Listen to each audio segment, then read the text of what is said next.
வணக்கம். எல்லாருக்கும் வணக்கம். இது வந்து இந்தியன் காசுலேயே வந்து 20 பைசா பித்தளையில் போட்டிருக்காங்க. தாமரைப்பூ போட்டிருக்கும். இதெல்லாம் அப்போவே 90 வரைக்குமே 90க்குள்ளே நின்றது. இந்த காசு அச்சடிக்கிறதில்ல 90லலாம் 90 வரைக்கும் இருந்துச்சு இந்த காயின்ஸு. பார்க்குறதுக்கு நல்லாயிருக்கும். பித்தளை காசு இதில் மோதிரம் செஞ்சு போடுவாங்க எல்லோரும். மோதிரம் செஞ்சு போட்டால் நல்லாயிருக்கும் பாருங்க.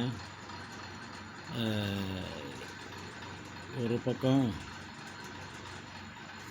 அசோக சின்னமும் ஒரு பக்கம் தாமரையும் இருக்கும். இதே போல் 20 பைசா போலவே பாருங்கள் 20 பைசா போல் இருக்குது. இது வந்து குதிரை போட்டிருக்கு. ஒரு பக்கம் அசோக சின்னம் தான் போட்டிருக்கு. இந்தியன் காசு பாருங்கள். ஒரு பக்கம் குதிரை போட்டிருக்கு. குதிரை 1952 வந்தது.